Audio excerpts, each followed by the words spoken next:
આકાશવાણી અમદાવાદ વડોદરા પ્રાદેશિક સમાચાર સોનલ પરમાર વાંચે છે. દાહોદ લોકસભા બેઠકના પરથમપુરમાં મતદાન મથકમાં સવારના 7 વાગ્યાથી પુનઃ મતદાન શરૂ થયું છે. 7મી મેના રોજ રાજ્યમાં યોજાયેલ લોકસભા ચૂંટણી દરમિયાન આ બેઠક પર ગેરરીતિના ઘટના સામે આવતા ચૂંટણી પંચે પુનઃ મતદાન કરાવવાનો નિર્ણય કર્યો હતો.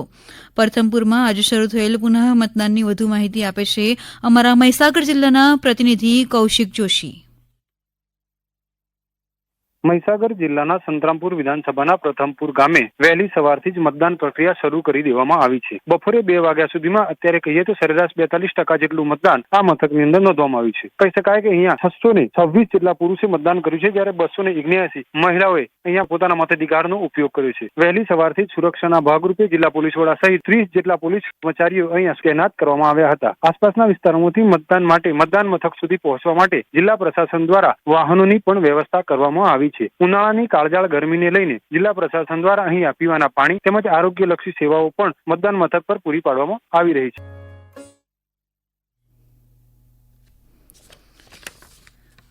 ગુજરાત માધ્યમિક અને ઉચ્ચતર માધ્યમિક શિક્ષણ બોર્ડ દ્વારા માર્ચ 2024માં લેવાયેલી ધોરણ 10ની પરીક્ષાનું પરિણામ 82.56% જાહેર કરવામાં આવ્યું છે, જે ગયા વર્ષ કરતાં 17.94% વધારે છે.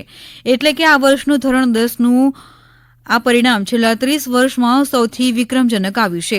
આ વખતે પરીક્ષામાં પ્રશ્નપત્રના પરિરૂપમાં ફેરફાર કરવામાં આવ્યો હતો, જે મુજબની આ પ્રથમ પરીક્ષા હતી.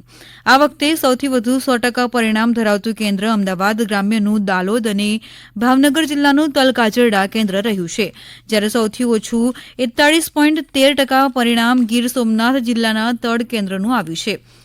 સૌથી વધારે પરિણામ ધરાવતા જિલ્લાની વાત કરીએ તો 87.22% પરિણામ સાથે ગાંધીનગર જિલ્લો સૌથી અગ્રેસર રહ્યો છે, જ્યારે 74.57% પરિણામ સાથે પોરબંદર જિલ્લાનું પરિણામ સૌથી ઓછું રહ્યું છે.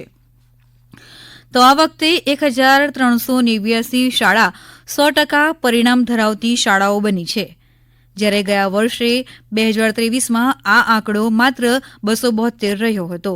આ વર્ષે 264 શાળાઓ એવી છે જેનું પરિણામ 30% કરતાં પણ ઓછું આવ્યું છે.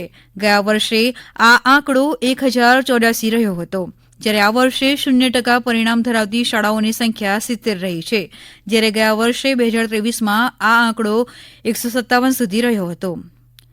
આ ધોરણ 10ની પરીક્ષાના પરિણામમાં 86.69% પરિણામ સાથે વિદ્યાર્થીઓ કરતાં આગળ રહી છે, જ્યારે વિદ્યાર્થીઓનું પરિણામ 79.12% આવ્યું છે. આ વર્ષે A1 ગ્રેડ મેળવનારા પરીક્ષાર્થીઓની સંખ્યા 23,247 નોંધાઈ છે, જે ગયા વર્ષે માત્ર 6,111 હતી, જ્યારે 78,893 પરીક્ષાર્થીઓએ A2 ગ્રેડ મેળવ્યો છે. ગયા વર્ષે 44,480 વિદ્યાર્થીઓએ A2 ગ્રેડ મેળવ્યો હતો. આ વર્ષે સુરતના સૌથી વધારે 4,870 પરીક્ષાર્થીઓએ A1 ગ્રેડ મેળવ્યો છે. ગુજરાત માધ્યમિક અને ઉચ્ચતર માધ્યમિક શિક્ષણ બોર્ડના અધ્યક્ષ બચ્છાનિધિ પાનીએ જણાવ્યું છે કે જે પરીક્ષાર્થીઓના પરિણામમાં નીડ્સ ઇમ્પ્રુવમેન્ટ હશે તેઓ માટે પૂરક પરીક્ષામાં બેસી હજી સુધારણાને અવકાશ છે. આ વર્ષથી એસએસસીમાં માર્ચ 2024માં 3 વિષયમાં નાપાસ ઉમેદવારો માટે આ પૂરક પરીક્ષાની જોગવાઈ કરવામાં આવી છે.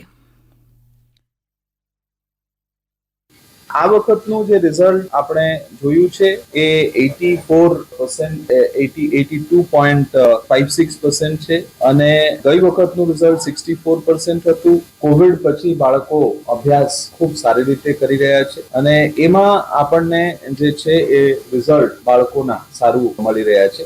ઓવરઓલ મેં વાત કરી કે ગાંધીનગર જિલ્લાનું 87% છે. એવી રીતે બીજા જે જિલ્લાઓનું દાખલા તરીકે સુરત એના પછી છે 86.75% સુરતનું રિઝલ્ટ છે. ઉલ્લેખનીય છે કે આ વર્ષે 6,99,598 પરીક્ષાર્થીઓએ ધોરણ 10ની પરીક્ષા આપી હતી, જેમાંથી 5,77,556 પરીક્ષાર્થીઓ પ્રમાણપત્રને પાત્ર બન્યા છે. ગુજરાત બોર્ડે આ વર્ષે રાજ્યના 84 ઝોનના 982 કેન્દ્ર પર આ પરીક્ષા લીધી હતી.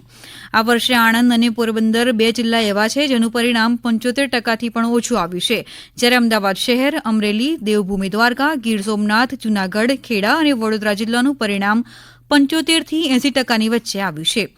ઉપરાંત અમદાવાદ ગ્રામ્ય, અરવલ્લી, બનાસકાંઠા, ભરૂચ, ભાવનગર, બોટાદ, છોટાઉદેપુર, દાહોદ, ડાંગ, ગાંધીનગર, જામનગર, કચ્છ, મહીસાગર, મહેસાણા, મોરબી, નર્મદા, નવસારી, પંચમહાલ, પાટણ, રાજકોટ, સાબરકાંઠા, સુરત, સુરેન્દ્રનગર, તાપી, વલસાડ, દાદરા અને નગર હવેલી, દમણ અને દીવનું પરિણામ 80% થી વધારે આવ્યું છે. કેટલાક જિલ્લાની વાત કરીએ તો ભાવનગર જિલ્લાનું 84.61% પરિણામ આવ્યું છે, જે ગત વર્ષ કરતાં આ વર્ષે 15%નો વધારો થયો હતો. ડાંગ જિલ્લાનું 85.85% પરિણામ જાહેર થયું છે. નર્મદા જિલ્લાનું પરિણામ 86.54% આવ્યું છે.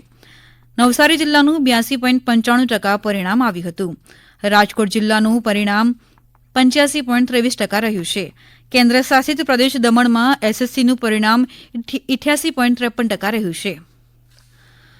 પ્રથમ જ્યોતિર્લિંગ સોમનાથ મહાદેવના 74મા સ્થાપના દિવસની ભક્તિપૂર્ણ ઉજવણી કરવામાં આવી રહી છે. આજે સવારે સોમનાથ મંદિરમાં સરદાર પટેલની સરદાર વંદના કરવામાં આવી હતી. નૂતન ધ્વજારોહણ કરવામાં આવ્યું હતું. ભસ્મ ત્રિપુંડનો શૃંગાર કરવામાં આવ્યો હતો.